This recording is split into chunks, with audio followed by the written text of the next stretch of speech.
요한복음 12장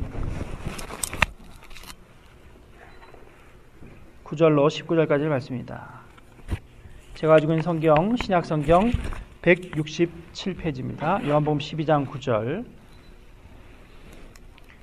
제가 9절, 여러분들이 10절 이렇게 교독하시겠습니다. 유대인의 큰 무리가 예수께서 여기 계신 줄을 알고 오니 이는 예수만 위함이 아니요 죽은 자 가운데서 살리신 나사로도 보려 함이로라. 나사로 가닥에 많은 유대인이 가서 예수를 믿음이로라.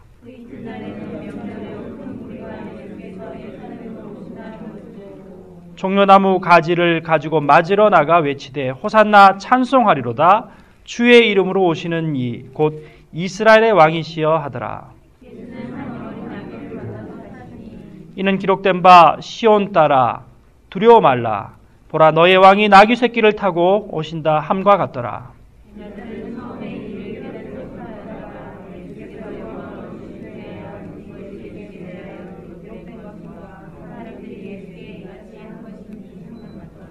나사로를 무덤에서 불러내어 죽은 자 가운데서 살리실 때에 함께 있던 무리가 증거한지라.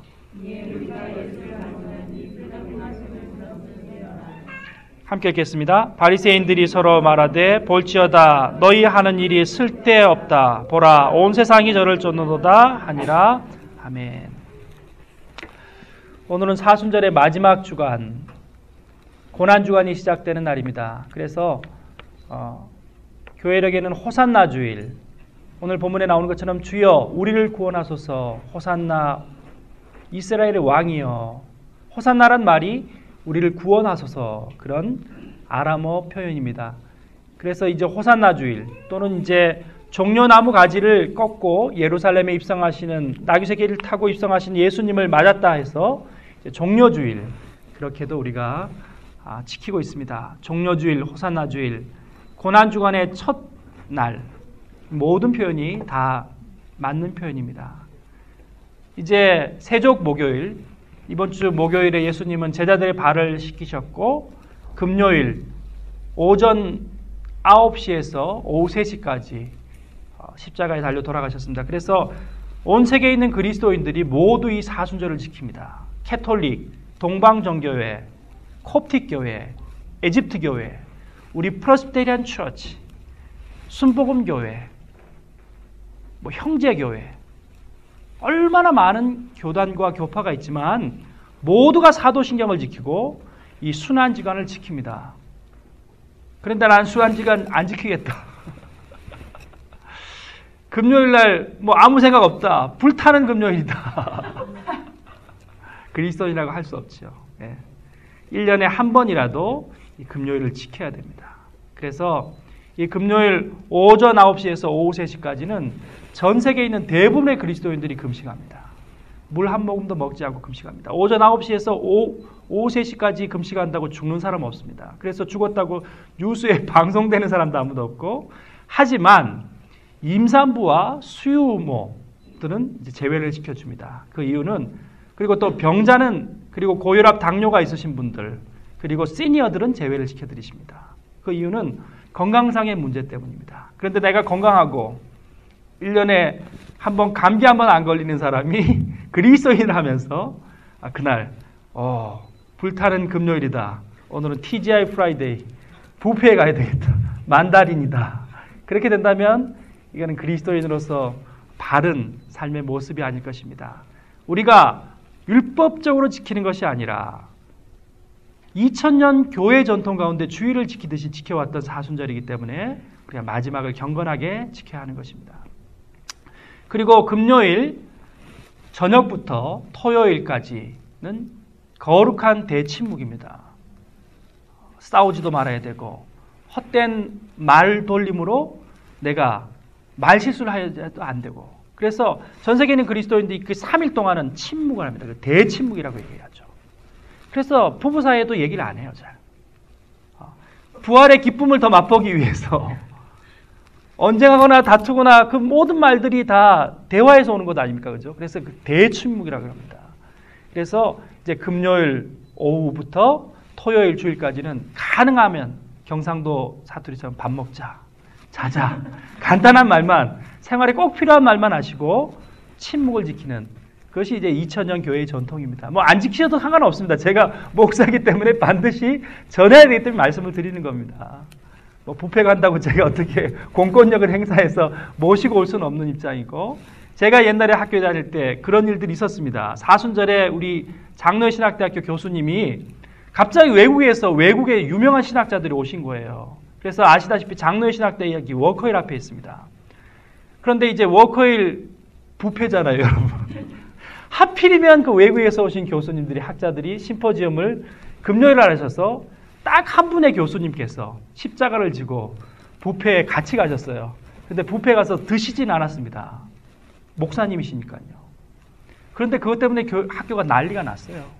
목사님이 워커힐 뷔페 갔다고.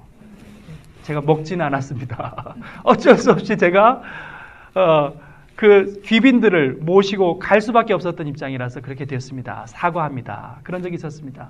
그러니까 뭐 모든 사람들이 사정은 다르지만 제가 말씀드리고자 하는 것은 어떤 우리가 그 사순절의 귀한 정신을 지켜야 되겠지 않겠느냐. 2000년 동안 그렇게 지키고 있기 때문에 우리가 따르도록 하고, 또 우리 예그린교회도 창립 이래 그래서 이제 사순절 고난주간 특별 새벽 기도회를 합니다. 그래서 목사님이 상중이라서 계시지 않지만 소수지만 우리가 모여서 화요일, 수요일, 목요일, 그리고 금요일은 제가 미국에 가기 때문에 금요일은 황원찬 목사님이라고 낙스칼리지에서 박사과정을 하시는 목사님이 계십니다. 전 조이풀 교회 부목사님이시죠. 김중기 목사님하고 함께 계시다가 이제 같이 사임을 하셨는데, 그 목사님이 옛날에 우리 예담교회 새벽기도에도 많이 나오셨습니다.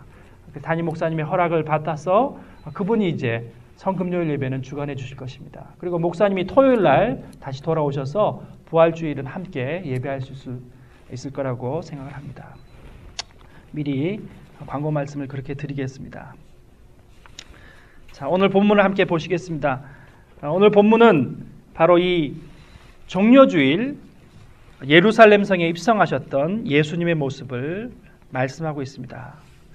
여러분, 얼마나 어떻게 보면은 코미디 프로에 나오는 우스꽝스러운 모습이겠습니까? 당시 예루살렘은 동방에서 가장 큰 도시 다윗성이라 불리던 곳이었습니다.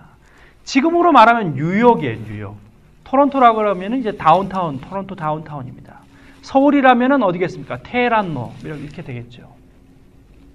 그런 번화한 곳, 온갖 사람들이 비단 옷을 입고, 그리고 또 향유를 바르고 번쩍 뛰는 옷을 입고, 마치 평양에는 신분이 구분된 사람만이 평양 시민으로 살 수 있는 것처럼 당시 예루살렘 성에도 그런 신분이 구분된 사람들만이 살 수 있었습니다. 그런데 그 도시에 오늘 본문을 보니까 정말 남루한 행색에 마치 거지처럼 그런 누더기를 덮어쓴 한 초라한 갈릴리에서 온 사람이, 그것도 백마가 아니라 코끼리가 아니라 나귀 새끼, 쓰러져가는 나귀의 새끼, 아주 어린 나귀를 타고 디우뚱 하면서 입성하고 있는 것입니다. 아니, 그 뒤에는 무슨 경호대나 시위대나 군사들이 창을 들고 따라오는 것이 아니라 창렬하고 돌팔매질을 당하던 막달라 마리아, 그리고 백성을 팔아서 민족을 배반했던 저 반역자라고 외치던 마태, 세리, 그리고 갈릴리에서 일자 무식으로 글자도 못 읽고 고기 잡던 거친 태양볕에 가득 얼굴이 타버린 붉은 피부의 베드로, 그런 초라한 사람들이 뒤를 따라오고 있습니다. 어떻게 보면은 입성이 아니라 하나의 코미디 같은 이 광경 가운데 어떤 사람들이 그들을 막고 있습니까? 첫 번째는 바리새인과 대제사장과 율법사들입니다.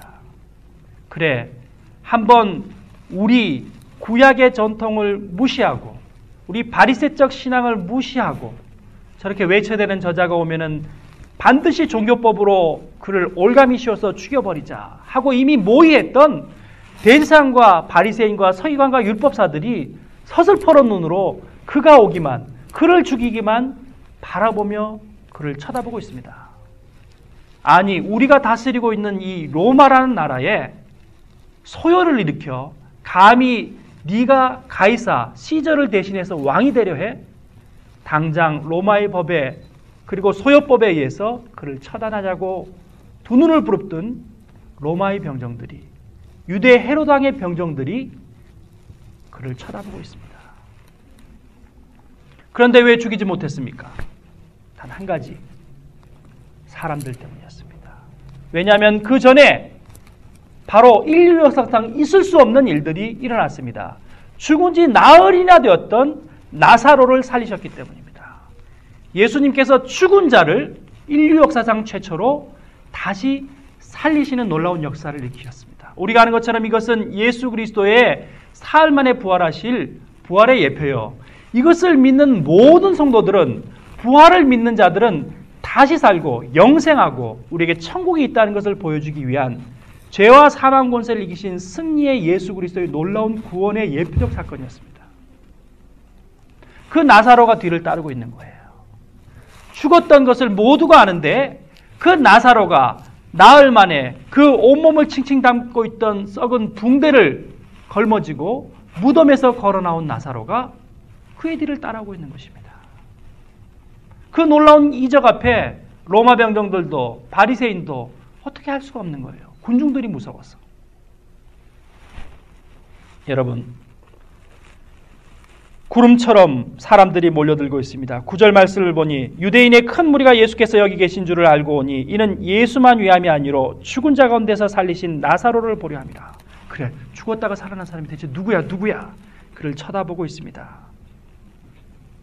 바리새인과 서기관 대제사장 율법사들은 포기를 했습니다. 19절 말씀을 보니까 서로에게 말합니다. 볼지어다. 너희 하는 일이, 이제 우리가 하는 일이 쓸모없어졌다. 온 세상이 저를 쫓는도다. 바리새인은 어떤 사람이었습니까? 마을 회당 한가운데서 기도합니다. 오 천지의 주관자이신 하나님이시여, 왜 그렇게 합니까? 내가 존경을 받아야 되거든요. 종교세로 먹고 사는 사람들이었습니다. 가난한 자들에게 그들을 수탈하고 로마에는 한가하지 못하고, 그리고 자기들은 거룩한 종교인 양 그렇게 어깨를 으쓱거리며 살아가던 사람이었습니다. 보여주는 신앙으로 그들이 박하와 11조를 드렸지만 예수 그리스도께서 받지 않는다고 하시는 이유는 그들이 하는 것이 외식적이었기 때문입니다. 그래서 예수님께서는 독사의 자식들아, 그 바리새인들이 이제 더 이상 할 것이 없는 거예요. 자기들이 보여줬던 그 거룩한 모범이 되었던 신앙생활, 보여주기식의 신앙생활들이 이제는 죽은 나사로가 살아남으로 말미암아서 더 이상 볼거리가 되지 않기 때문이라고 성경은 말씀하고 있습니다. 그들이 그것을 알고 있었던 겁니다. 세상의 존경과 사람들의 관심 속에서 그저 스타처럼 살아가던, 연예인처럼 살아가던 그들이 이제는 더 이상 보여줄 것이 없게 된 것입니다. 그래서 급기야 그들은 모의를 합니다. 성경은 뭐라고 말씀하십니까? 대제사장이 나사로까지 죽이려고 모의하니 나사로 가닥에 많은 유대인이 가서 예수를 믿음이러라. 성경은 말씀하고 있습니다. 예수를 죽이자. 그리고 나사로까지 죽이자는 겁니다. 증거를 멸하자. 예수님도 돌아가시게 하고, 그리고 또한 예수님이 살리셨던 나사로까지 죽여서 그들을 따르는 모든 무리를 없애자고 그들은 얘기합니다. 그것은 자기의 유익 때문이었습니다. 자기의 기득권 때문이었습니다. 그러나 주님은 그 사실을 알고 계셨습니다. 그가 예루살렘에 오면은 그 유대 기득권자들 때문에 죽을 것이라는 것을 알고 계셨습니다. 로마 병정들에 의해서 죽을 것이라는 것을 알고 계셨습니다. 헤롯 왕이 다시 이스라엘 나라의 왕이라는 그 별명 때문에 예수님을 죽일 것이라는 것을 알고 계셨습니다. 마가복음 8장 26절 32절에 보면은 예수님께서 그 고난의 예고들을 제자들에게 말씀하십니다. 마가복음 8장 31절 인자가 많은 고난을 받고 장로들과 대제사장과 서기관들에게 버림받아 죽임을 당하고 사흘 만에 살아나야 할 것을 비로소 저에게 말씀하시더라. 그리고 누가복음 13장 33절에 보면은 그러나 오늘과 내일과 모레는 내가 갈 길을 가야 하리니 선지자가 예루살렘 밖에서는 죽는 법이 없느니라. 예루살렘에서 돌아가신다는 거예요. 이미 주님께서는 본인이 예루살렘에서 죽으실 것이고, 그것도 대제사장과 서기관과 그 율법사들과 바리새인들의 모함 속에 죽을 것을 미리 예표하신 거예요. 그리고 사흘 만에 부활하실 것이라는 것을 성경 가운데 분명히 말씀하고 계신 겁니다. 그렇다면 그 행진은 무엇입니까? 죽음을 향한 행진이었습니다. 비장한 행진이었습니다. 우리가 아는 것처럼 그저 기쁨의 행진이 아니라 자신이 죽을 것을 알고 죽음을 향하여 걸어가는 행진이었습니다. 마침 그때는 이 온 유대 백성들에게는 큰 명절이었습니다. 패스오버. 그러니까 패스오버라는 것은 바로 넘어가다. 애굽에 임하였던 10가지 재앙 중에서 출애굽기에 마지막 장자의 재앙, 장자를 죽이는 그 재앙 가운데 문설주와 기둥마다 예수 그리스도의 피, 그 보혈의 피로 예표되는 어린 양의 피를 바른 곳은 패스오버, 지나갔다는 거예요. 죽음의 천사들이 애굽의 모든 큰아들들을 다 죽였지만 왜 그랬습니까? 바로의 마음이 강팍하여져서 예배하러 가고자 하는 그 이스라엘을 보내지 않았기 때문입니다. 그렇지만 그 예수 그리스도의 보혈의 피가 있는 곳은 패스오버, 지나갔다는 거예요. 그 패스오버, 바로 그 유월절 즈음이었습니다. 그러니까 얼마나 많은 사람들이 모여 있었겠습니까? 그래, 그처럼 우리를 구원하시던 그 놀라운 사건이 다시 한번 우리에게 일어날지도 모른다. 그리고 바로 그 전에는 어떤 사건이 있었습니까? 역사학자들에 의하면 마카베오의 반란 사건이 있었습니다. 마카베오는 우리나라로 말하면 녹두장군 정봉준입니다. 새야새야 파랑새야 녹두꽃이 앉지 마라. 녹두꽃이 떨어지면 청포장수 울고 간다. 동학혁명을 통하여서 일제항거하여서 민중의 봉기를 통하여서 무력으로 다시 한번 우리나라의 주권을 찾고자 했던 마지막 동학항쟁처럼 마카베오는 무력을 통하여서 로마의 압제에서 이스라엘을 구원하고자 했습니다. 그 마카베오의 창을 따라서 팜트리, 우리로 말하면 이제 종려나무 가지가 그래서 이제 뾰족한 거예요. 창을 말합니다. 직접 창을 가지고 시위를 할 경우 로마 병정들의 수배의 대상이 되기 때문에 가장 창과 칼과 닮았는 그 종려나무 가지를 팜트리를 가지고 흔들었던 거예요. 그리고 마카베오를 기념하면서 다윗 왕, 왜 다윗의 자손이여 말인 줄 아십니까? 다윗 왕과 같이 다시 한번 무력으로 로마의 압제에서 우리를 구원하고 또한 이 이스라엘이 다시 한번 그 다윗 왕 시대처럼 우리 고구려의 우리 뭐 장수왕 때 가장 큰 영토, 광해토왕 때 큰 영토를 넓혔던 것처럼 우리 다윗 왕 때처럼 그러한 부흥대성국이 되게 하여 주십시오 하는 마음으로 다윗의 자손이라고 지금 성경이 외치고 있는 것입니다. 그러나 예수님은 그것이 아니라는 것을 반드시 말씀하고 계시는 거예요. 왜 그렇습니까? 일부러 초라한 나귀를 타셨어요.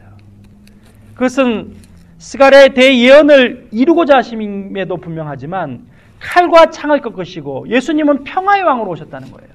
결코 전쟁을 통하여 이 땅 가운데 다시 한번 무력의 항쟁이 일어나는 것을 원치 아니하고 초라한 나귀 새끼처럼 칼과 창을 들지 않으시고 평화의 왕으로 이 땅 가운데 오셨다는 것을 말씀하고 있습니다. 스가랴의 예언에 뭐라고 말씀하십니까? 그 예언의 말씀을 15절 가운데 이는 기록된 바 시온 따라 두려워 말라 보라 너희 왕이 나귀 새끼를 타고 오신다 함과 같더라. 여러분 나귀 새끼를 타고 오는데 왜 두려워합니까? 나귀를 타고 아니 여러분 보면은 이 폴리스들이 지나가는데 그 큰 말을 타고 오잖아요. 말을 타고 오면은 얼마나 두렵습니까? 일본 순사들이 그 말을 탄 이유는 그 위에서 창을 들고 칼을 들고 위협하려는 것 아닙니까? 그 사람들이 왜 무섭습니까? 아니 차라리 캐나다에 자전거를 타고 다니는 그 폴리스가 더 친근한 동네 아저씨 같잖아요. 집배원 같고. 그런데 그 폴리스 복장도 하지 않으시고 그 말도 타지 않으신 초라한 나귀 새끼를 탄 예수님이 왜 두렵다는 것입니까? 왜 두려워하지 말라고 성경 말씀하고 있습니까? 바로 우리의 죄 때문입니다. 예수님을 왜 영접하지 못하는 줄 아십니까? 예수님을 왜 주인으로 고백하지 못하고 계신지 아십니까? 아직도 세상의 것을 끊지 못했기 때문입니다. 내 죄 때문입니다. 한 발은 세상에 들이내고 내가 예수님을 따르고자 하기 때문에 주님을 두려워하는 겁니다. 교회에 나오는 것이 싫은 겁니다. 주님을 만나고 내 인격이 깨뜨려지는 것이 싫은 것입니다. 나의 모난 부분들이 주님으로 말미암아 변화받는 것이 두려운 것입니다. 그러나 맞닥뜨려야 돼요. 그리스도인이 되려면은 내 거친 모습들이 끼어져야 돼요. 내가 주님 앞에 나와서 주님을 만나야 하는 것입니다. 주님은 두려워할 뿐이 아닙니다. 주님을 두려워하면은 내 신앙에 뭔가 문제가 있는 것입니다. 제가 교회에서 군에서 군종 전도사로 있는데 아침에 초코파이 먹으려고 얼마나 많은 군인들이 와서 예배를 드립니까? 그러다 보면 모자를 놔두고 가요. 아시죠? 군인들이 모자 놔두고 가면 큰일 나거든요. 밤에 모자를 놔두고 간 사람들이 모자를 찾으러 오는데요. 제가 무슨 군종병이 무슨 힘이 있습니까? 그들보다 계급이 높은 소위 중위도 아니고 중사 상사도 아닌데요. 교회에 들어가질 못하는 겁니다. 벌벌벌 떱니다. 밤에 무섭다는 거예요. 교회당에 못 들어가겠으니까 절 불러가지고 모자를 좀 가져다 달래요. 죄 때문입니다. 인간의 죄. 육군 병장이 뭐가 무서워요? 하나님 앞에 서는 게 두려운 거예요. 워낙 후임병들 두드러 패고 술 담배하고 자기 멋대로 인생 살아가다가 교회 가면 벌 받을 것 같거든요. 그러니까 모자도 못 주우러 오는 것이 우리 인간의 행태입니다. 성경은 말씀합니다. 두려워 말라. 두려워 말라. 보라, 너희 왕이 나귀 새끼를 타고 오신다. 얼마나 거룩한 역설입니까? 그러기에 진리예요, 여러분. 백마를 타고 왔다면 예수님이 아니에요. 정말 초라한 나귀를 타셨기 때문에 그것이 진리요 예수님이신 겁니다. 십자가에서 죽으시고 부활하신 그 놀라운 진리가 바로 이 거룩한 역설 가운데 있는 것입니다. 그러나 우리는 백마를 타고 온 사람을 기다리잖아요.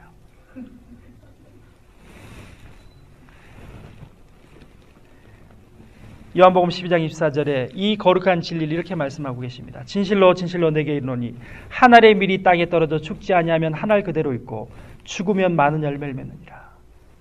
우린 죽지 않고 살아서 놀라운 수확을 거두고 부귀 영화를 누리기를 원합니다. 그런데 성경은 뭐라고 말씀합니까? 죽어야 한다는 거예요. 마가복음 10장 45절 인자의 온 것은 섬김을 받으려 함이 아니라 도리어 섬기려 하고 자기 목숨을 많은 사람의 대속물로 주려 함이라. 우리는 섬김을 받고 싶어 합니다. 아이고 안녕하세요 목사님. 그래. 아이고 전도사님 안녕하세요 집사님. 아이고 그래. 공부 잘하고. 아이고 안녕하세요. 아이고 그래 공부 잘하고. 그게 아니라는 거예요. 도리어 목사님이 섬기고 도리어 집사님이 섬기고 도리어 선생님이 제자를 섬기는 것이 진리라고 말씀하고 있습니다. 로마서 5장 8절 우리가 아직 죄인 되었을 때 그리스도께서 우리를 위하여 죽으심으로 하나님께서 우리에게 대한 자기의 사랑을 확증하셨느니라. 말씀을 맺겠습니다. 마지막으로 오늘 본문에는 두 종류의 사람이 나옵니다. 17절 말씀 나사로를 무덤에서 불러내어 죽은 자 가운데 살리신 때에 함께 있던 무리가 증거한지라. 바로 증인입니다. 죽어도 주님을 위하여 살아가며 증거하겠다는 증인들입니다. 제자들입니다. 그들은 누구였습니까? 나사로 그리고 그의 누이인 마르다와 마리아였습니다. 예수님을 죽기까지 따르겠다던 베드로와 요한과 야고보였습니다. 우리는 그들을 제자라고 부릅니다. 그렇지만 성경에서 그들은 요한이 지은 이 요한복음, 요한이 쓴 요한복음, 성령으로 말미암아 요한이 쓴 이 요한복음의 요한은 자신을 제자라고 하지 아니하고 무리라고 말하고 있습니다. 이것이 겸손입니다, 여러분. 우리는 제자라고 그를 충성된 사람이라고 예수님의 수제자라고 말하지만 애제자라고 말하지만 그는 오늘 본문 가운데 자기를 무리라고 말합니다. 무리. 그저 주님을 따르던 무리라고 말하고 있습니다. 여러분 마르틴 부버가 그렇게 얘기했습니다. 세상에는 두 종류의 사람이 있다. I and it으로 보는 사람이 있고 주님 안에서 하나님을 만남으로 말미암아 거룩한 신을 만남으로 말미암아서 세상을 I and thou, thou는 영어의 you의 고어적 표현입니다. I and you로 보는 사람입니다. 나와 당신이 인격이 돼야 되는 거예요. 예수 그리스도를 만난 사람은요 지체들을 인격으로 봅니다. 나와 당신 정말 사랑할 사람인 거예요. 발코니에 만났던 로미오와 줄리엣처럼 나와 당신으로 보는 겁니다. 그런데 예수를 믿지 않는 사람, 예수님을 영접하지 않은 사람은요 세상 모든 사람을 이치로 본다는 거예요. 아, 저 사람 도구라는 도구. 저 사람하고 저 사장님은 내와 가족들에게 샐러리를 주는 도구. 저 직원은 우리의 사업장을 풍성하게 만들어야 될 도구, 용병. 저 사람은 내가 친해져가지고 뭔가 이득을 맡고 내 비즈니스에 도움이 되는 도구. 그것은 다 I and it입니다. 나를 제외한 모든 사람은 it이라는 거예요. 나를 위해 존재하는 사람이라는 것입니다. 그러나 주님을 만난 사람은요, I and you로 본다는 거예요. 나와 저 사람이 있기 때문에 내가 있고, 예수님께서 저를 위해 죽으신, 저는 피로 값주고 사신 사람. 내가 이용할 사람이 아니라, 내가 이용당해 죽는다 할지라도 내가 대신 속아줘야 될 사람이라는 겁니다. 내가 기도해야 될 사람, 내가 긍휼을 베풀어야 될 사람, 그들이 제자입니다. 그들이 증인입니다. 또 한 무리가 있습니다. 그들은 I and it, 세상을 그렇게 보는 사람들입니다. 무리들입니다. 그들은 호산나 왕으로 오신 예수여 종려나무 가지를 꺾어 흔들었습니다. 그 이유는 무엇입니까? 자기의 유익을 위하였습니다. 우리를 로마의 압제에서 구해 주시오. 내 비즈니스가 잘 될 것입니다.